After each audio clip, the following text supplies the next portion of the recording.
welcome everybody to our cybersecurity chats. I'm Mark Lepker, the Director of Education at the Cyber Center for Education and Innovation, the home of the National Cryptologic Museum. We are located right outside of Fort Meade, Maryland, outside of the National Security Agency, and we welcome you today to this cybersecurity chat. You are, again, in for a treat. This whole series, we've had wonderful speakers, and today is no exception. We have Chris Roberti from the U.S. Chamber of Commerce with us today, and it's great to welcome Chris to this stage and be able to share an interesting aspect of cybersecurity that is beyond the technology part. It goes to the heart of why we need cybersecurity. It's the protection of our economic business community, and Chris will be talking extensively about that particular item. He'll also kind of talk about his journey, and so please ask questions. We have a Q&A up, and we also have a chat room. So those who are tuned in, please throw your questions out there. I welcome Christine as my co-host for this session, and we'll be watching that Q&A in that chat room so we can provide Chris some really great questions. I was really intrigued by his background and that he's fluent in German and speaks Greek as well. So it'll be really interesting to hear his story along with why cybersecurity is important for business. So with that, Chris, over to you. I'm Chris Roberti. I work at the U.S. Chamber of Commerce. I've got two roles there. I serve as the Chief of Staff to our CEO, Chief Executive Officer, Tom Donahue. And then I also am the Senior Vice President for Cyber Intelligence and Supply Chain Security Policy. So I run one of the policy divisions at the Chamber, and we deal with cybersecurity issues, supply chain issues, and more recently, and Mark will appreciate this being a space fan, commercial space and procurement policy. So that's a mouthful, but maybe what I could tell you a little bit. I came to the Chamber 7 years ago. Before that, I spent about 10 years in the U.S. government in the national security world, working mostly overseas. Did some domestic work as well. Did a lot of work with different government agencies and had a lot of broad experience working with government and the private sector. And before that, I started my career as a lawyer. So I was a corporate and securities lawyer, no courtroom stuff, but spent a lot of time doing contracts, working with businesses. And so my career path isn't a direct line, but there is a general arc that I think has made sense in getting me where I am. In addition, I'm thrilled to be one of the board members of the National Cryptologic Museum Foundation.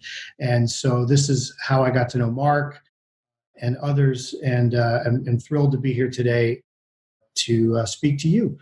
This is a great organization, and talking to young people about the importance of cybersecurity is one of the most critical, I think, topics that we as a nation need to deal with. So, couple of minutes, what is the Chamber of Commerce and what role does it play? So the Chamber of Commerce is not a government agency. We are a private charitable organization, nonprofit. We have about 400,000 members, so individual companies and even individuals can become members of the U.S. Chamber of Commerce. And what our goal is to advocate or try to advance things, policies, laws, regulations that are beneficial to the American business community, because we believe very deeply that the free enterprise system that our nation has, the system of allowing people to take risk, take an opportunity and try to better themselves, grow a company, hire people, ultimately helps all of us. And it helps our economic system by creating jobs and making people successful. We have about 3 million, we represent about 3 million members.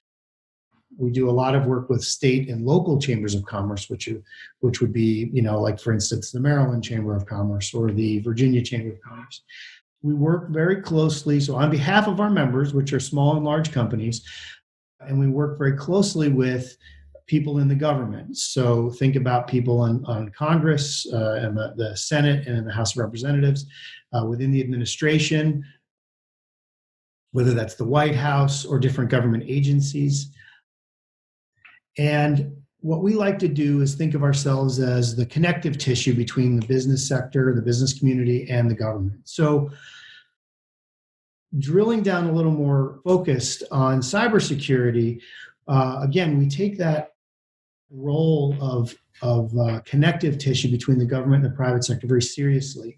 We're in a very unique position where we have developed very strong relationships with people all across the government, whether that's within the Department of Homeland Security, the Department of Defense, the intelligence community, law enforcement agencies like the Secret Service and FBI, the Commerce Department and Treasury, all of these organizations that have some role in cybersecurity across our nation, we're plugged in with them. In addition, we work very closely with members of Congress on the Hill, and that's from both parties, Republican and Democrat. To us, it doesn't matter. We're looking to find people who are interested in supporting and advancing the environment to help businesses succeed and create jobs. Our particular work on cybersecurity, it's beneficial that it's an area where most people agree that we need to improve it, and we need to improve it in a way that works for everyone. So that allows us to be able to bring together large groups and sometimes small groups of people, discuss issues in a very direct, candid, and open way. We don't, people aren't leaking to the press the content of our conversations. We're able to have good, discrete conversations and really work to try and improve things, whether that's changing a piece of legislation or adding something to it or maybe subtracting something from it. We try to work in good faith, and I think our record of success really speaks to that.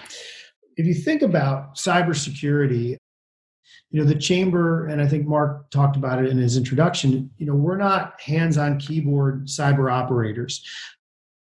What we do, though, is we look at the policies that will impact companies and individuals. And so how will a particular law, how can we use or have a particular law maybe empower the private sector to be more secure? Or maybe it's to get more funding for a particular government agency in order to do its job better.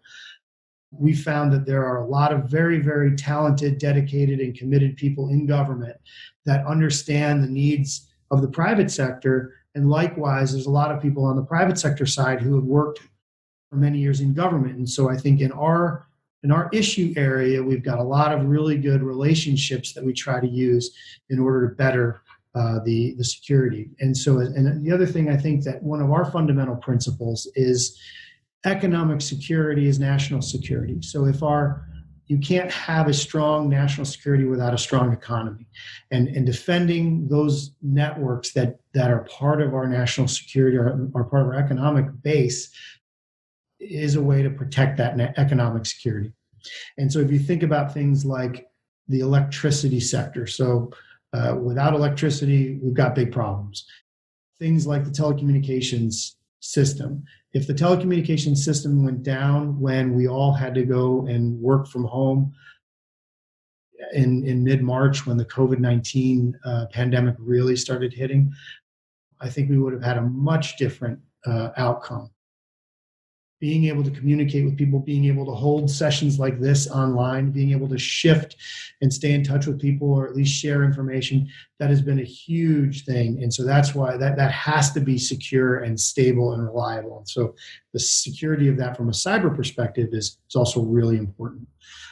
One thing that people are thinking about, a question is, what is the cost of internet-based attacks on businesses? What is the cost of cyber attacks? And there's a lot of answers to that. And the first cost is it's huge. Not only are there financial costs from malware, from the cost of companies that have to defend against bad actors, or things like ransomware that you'd have to deal with. The costs are huge, they're persistent, and they're growing. But we also need to think about it more broadly than financial loss. As I mentioned before, if companies aren't secure, if the transportation networks don't work, if distribution of food doesn't work because of a cyber attack, that could be a real problem for all of us. And again, like I said, the COVID-19 pandemic gives us a sense of what could potentially happen if there were a major cyber attack. So potential loss is huge, and that's why we need to be thinking about how do we make networks more secure? How do we improve the planning for something like this? And how do we plan to be more resilient? And how do we respond? So those are all things where we're engaged with our members and with the government. Another question as you drop down the list is, how does an attack affect the business's relationship with its customers? I would say oftentimes it's not so much whether a company is attacked or breached, it's how does the company respond to that? And there have been many instances where a company has been attacked and suffered some loss of data or potentially personal identifiable information of its customers. And the trust that the customers have in it hasn't really been impacted. There's other instances where it's been really bad. And I think, not to pick on Equifax, but that was an example of where there was a major cyber attack. People didn't know about it. It was impacting a lot of data. And I think, there was the perception that the company wasn't transparent. And if you contrast that to some other attacks, there was one against banking institutions and JP Morgan Chase, where the bank took some time, figured out what was happening, figured out what it was going to do to mitigate the threat, and then came public and said, look, this is what happened. This is what's impacted. This is what we're doing. There was a greater sense of trust and comfort in customers and consumers that the entity had it under control. It knew what it was doing. It was working with law enforcement. And so it's a lesson on how to deal with the problem that happens, because many companies are going to be attacked, many companies are going to be breached, but it's how do you deal with it, and how do you maintain trust with your customers and with your employees too, because that's very important. One thing that someone was asking me was, should a consumer do the same thing that a business should do? I mean, how does a consumer protect themselves? And I guess there's a couple things, because if you're the target of a nation state, for instance, if Russia or China or Iran is coming after you, probably not a lot you can do. But most of us, thank God, aren't going to be targeted by those types of actors. But there are things you can do, which is ensure that you're operating your devices with passwords, that your passwords are strong, that you're using multi-factor authentication where possible, that you're doing things that you're on your home network, like your routers. And a lot of you people are very sophisticated, making sure that your routers don't use the default password, but you have a strong password there, that you're updating your devices, and all these kinds of things will go towards enhancing our collective security. So I think that's probably enough for now. I'll give you a couple of just quick statistics that we had based on from the National Counterintelligence and Security Center. They're a little bit dated. They're a couple weeks old, but they were seeing, as a result of COVID-19, at least 20 million related COVID-19 related malware attacks happening a day. They were seeing a 10 times increase in ransomware attacks against healthcare facilities alone, and over 250 million spyware and spam messages sent per day. So these attacks are easy to conduct, and you can do it in a tremendous volume, and Mark knows well about all these things. So, bottom line, problem's big, the problem's real, but there's things we can do, and we have to do it. And so working together, we can make progress, and we will. Chris, I do have a question. One of the folks have asked, you talked about companies getting attacked, et cetera. And one of the questions was, how do companies share information, and do they really share information, or what are some of the problems with companies communicating with each other? Well, so if you look at it in a vacuum, there's a set of laws called antitrust laws. And what those antitrust laws do is prevent companies from talking to each other to manipulate a market. So for instance, 3 companies who make athletic shoes can't be talking about what prices they're going to set for their shoes. That's anti-competitive. In the cyber world, there is an understanding that you need to have information sharing, because not only with the government and the private sector, but also between and among the companies in the private sector. And so Congress passed some laws, notably the CISA Act of 2015, that permitted companies to share information with the government. And then there were some follow-on initiatives that allow for companies to share amongst themselves to address just that. Because if you look at this issue set, you really need collective defense in order to do this. Now, there's also organizations that allow companies to share information security, ISACs, information sharing and analysis centers, that are set up among different industry associations that allow companies within a particular industry, say the financial services sector, to share information within that sector. And so there are structures in place. And I think there's one thing that if the students and people on the call are more interested in learning, there's a great report put out by the U.S. Cyberspace Solarium Commission, which you can find at solarium.gov, solarium.gov, that goes through the entire U.S. cyber ecosystem and provides recommendations on how to improve it. And information sharing is one of their big points, particularly with the government sharing to the private sector. Thanks, Chris. I just popped that address into the chat room for everyone to take a look at. I have another question here that came in. One of our students heard the term supply chain and said, had a question mark behind that. Can you unpack that a little bit about what the supply chain concerns are? And because some of these students have heard the term but don't really know what all it involves. Sure. I mean, broadly speaking, supply chain is the process by which goods and services, or goods, come together to be sold, whether that's a service or good. The term supply chain is also extremely broad and has many different meanings. A lot of supply chain work could mean things like making sure that products can get across borders without too much difficulty in the customs system. And we do some work like that in my division. But where we're looking at supply chain is, what are the components that make up a device, a piece of software, a electrical transformer, a telecommunications network, a 5G network?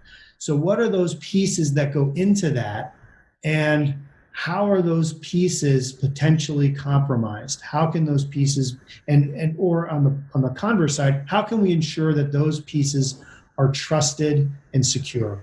And so that is a very large piece of our work, particularly in the 5G world, fifth generation wireless, and also in the electricity grid, because there's been some movement within the Department of Energy, and the president issued an executive order in early May forcing companies to look at their supply chain, so who they're buying specific components from, and that can be an electrical relay, it could be a circuit board, anything in between, to ensure that they know who that's coming from and be able to test to see if that's secure. Now, that is a huge problem, and it's a huge issue, and the Department of Defense has got a whole program on this called their CMMC Cyber Maturity Model, Cybersecurity Maturity Model. This is something that we're going to be dealing with for the next 10 years at the shortest. So supply chain, is a huge issue. And we'll be working on that one for a while. So, Chris, you had mentioned that the Equifax breach. Can you talk a little bit more about the effect that cyber attacks have on consumers and that relationship between the business and the consumer when that does happen? Yeah. So, on the consumer side, I mean, if you think about it, people tend not to get too exercised about it because they're not really feeling it in their wallet. So much like if you have a credit card and there's fraud that's done on your credit card, as long as you report it quickly enough, you're not going to be liable for any fraudulent charges. Similarly,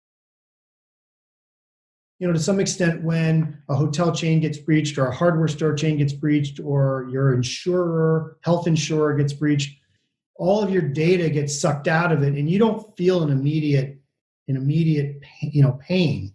But that doesn't lessen the impact of it because somebody has that data and it's floating out there, it's being sold on the dark web, and that at some point it can be used against you. I think if people start seeing ransomware attacks where their personal computers are being locked up and someone's asking for a Bitcoin or something like that, or then people get exercised. But I unfortunately I don't think until people really start feeling the pain there'll be an outcry. But that said, most companies and the ones that we deal with take this cybersecurity very seriously.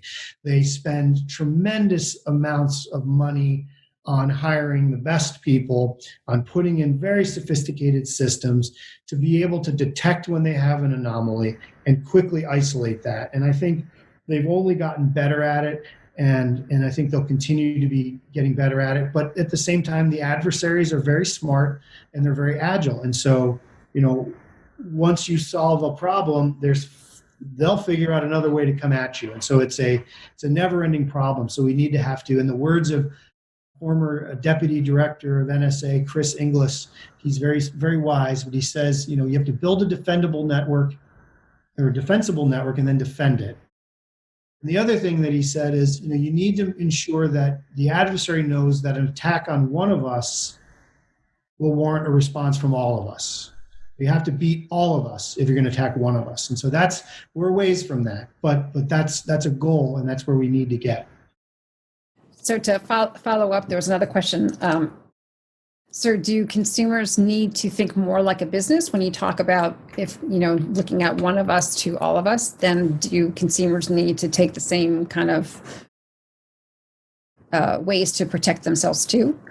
I think any individual needs to take reasonable steps to protect themselves, their information, and their own technology. So as I was mentioning before, things like having passwords enabled, don't use the same password across different websites. And then also for people who are active on social media, particularly young people, one thing to remember is that you're coming up in life, and maybe fortunately or unfortunately for you, everything you put online is recorded and it's stored and it's there forever. So people like Mark, myself, Christine, there's a lot of stuff we probably did in our past that nobody saw, and that's good. Not that we did anything bad, but there's certain things that you do when you're young and maybe a little more crazy that you wouldn't do when you're older. And so I think from a protect yourself standpoint, you need to really think about, like, what am I putting online?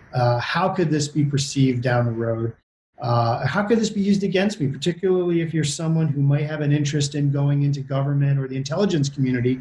I can guarantee you that foreign intelligence services are actively looking at collecting information on people and will use that to their advantage in any way possible. And even if you're not going into the intelligence community, people in very sensitive positions can have people, whether it's a foreign intelligence service or a criminal gang, could try to blackmail you or exploit you. So I think, yes, you need to take steps from a personal standpoint, beyond just your financial defense and those kinds of things. One of the teachers asked, what is the most common way we are being cyber attacked? I think some of the most successful cyber attacks are still from spear phishing. So people clicking on links, and no matter how much training companies give or people get, it is amazing how sophisticated some of these emails can be and look. I remember one person, a CEO, telling us a story about how hackers, and this is a sophisticated attack. So at a base level, people are going to click on links. So don't click on links if you don't know who's sending it to you, if you don't recognize the link, if it looks a little funny, if there's misspellings, the English isn't quite right, I mean, just delete it. Or if it looks like if it purports to come from someone you know, get on the phone and call the person and say, hey, did you send me an email? That it's a good way of just protecting yourself. But on this other, this sophisticated attack, this is a CEO of a person who led a very large company. Somebody had gotten into their system and was watching the traffic, the emails between him and his assistant.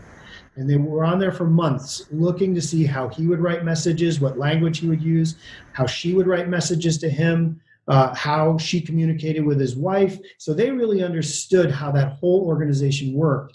And they knew that this person would often go overseas with his family, and while overseas would buy art and sometimes spend a lot of money, $50,000, $60,000, $70,000 on art. I mean, and so at one point when he was overseas with his family, they sent a note to his assistant claiming to be from him and said, hey, I found something at such and such a, art fair. Go ahead and transfer, $60,000 to this bank account. So she did it because that's what they had done in the past. It didn't seem out of the ordinary at all. And when he got home the next day, his assistant said, "Oh well, I see you we're shopping." And he said, "What are you talking about?" And she said, "Well, you bought this painting." He said, "I didn't buy anything." And so, fortunate for them, they knew some people in the FBI and law enforcement. They were able to call them. And FBI was able to very quickly bring in Secret Service, and they were able to get in touch with the bank where the money went.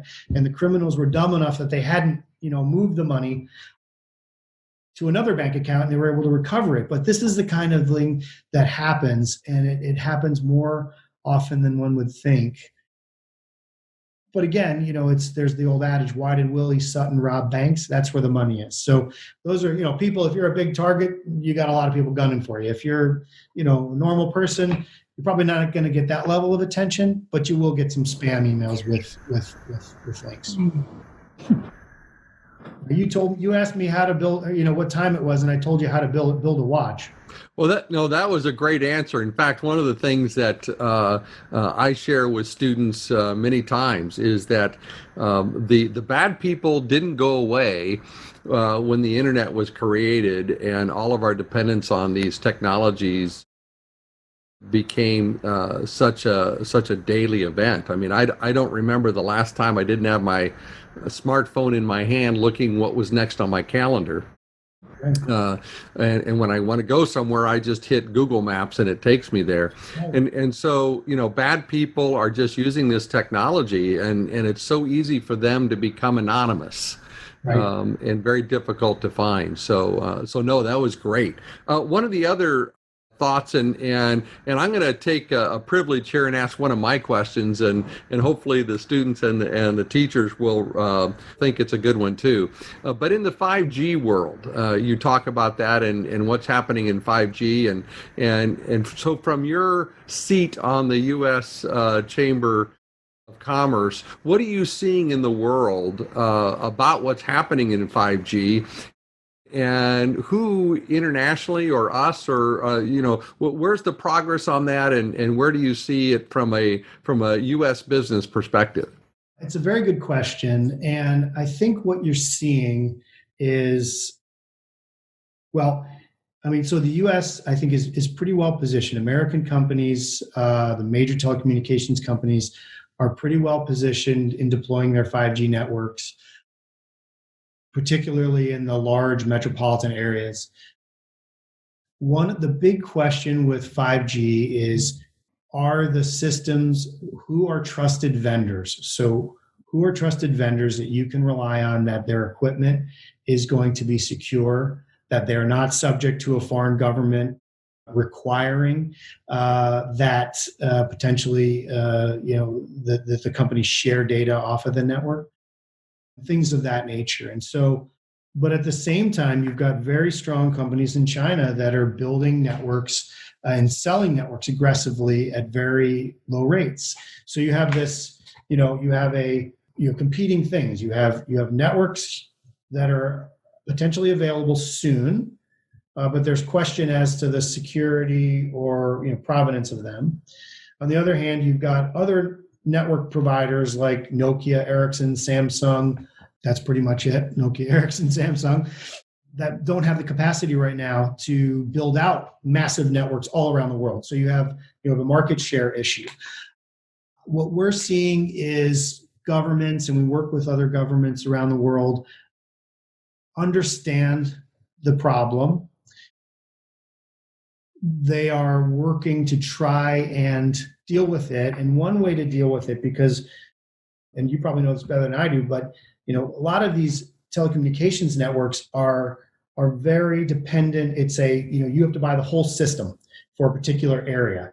So you can't just buy a box from somewhere and attach it to an antenna from someone else to, other equipment from a third vendor.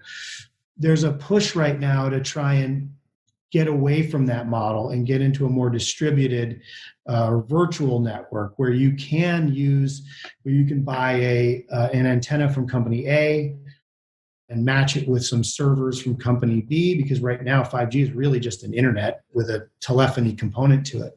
And there's a network or an alliance called the ORAN Alliance, the Open Radio Access Network Alliance, where it's a group of companies and others that are getting together to look at this and say, how can we develop standards that different equipment manufacturers can build to, that will allow different equipment to talk to each other, that also will, I think, and we believe, unleash a lot of innovation in the United States as smaller startups and American companies will develop software and other equipment that will allow these types of this equipment to talk to each other. So, 5G, it's not just being able to download your movie faster. There's going to be applications for this that we haven't even thought about now. Much like most people said that 4G really unleashed the streaming evolution and things like Netflix, but also things like Facebook and YouTube. Those things weren't possible on 3G networks. It created entire industries on the 4G network. 5G, we're going to see massive, I think, innovation in things like industrial applications, in healthcare and telemedicine, being able to remote teach.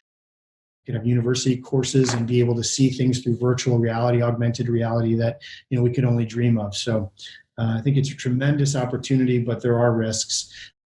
And we have to make sure that our national security information is being transited and moved on trusted networks as well.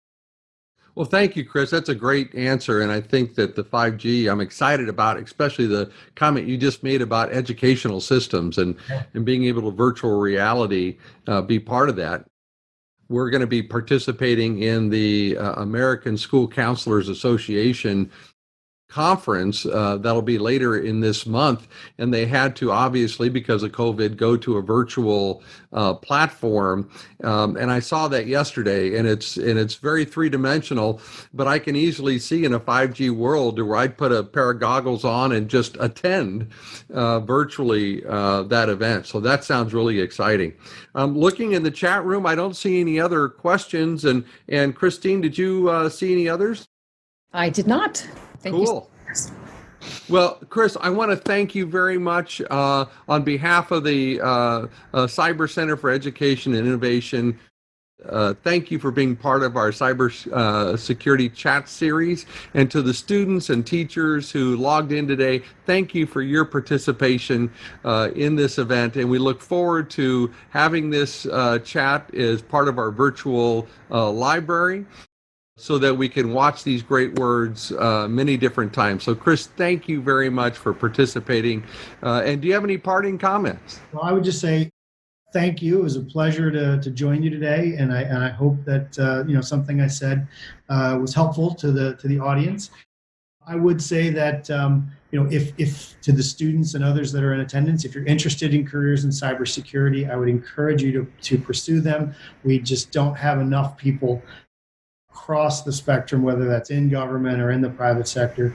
It's a career field that's needed, it's important, and it's valued. So I would say go for it. And other than that, enjoy your summer. And thanks again for having me.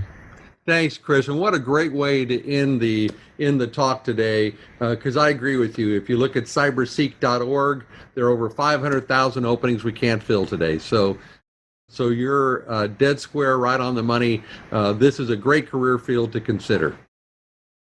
Thank you. Okay, thank you everyone for joining us, and have a great day.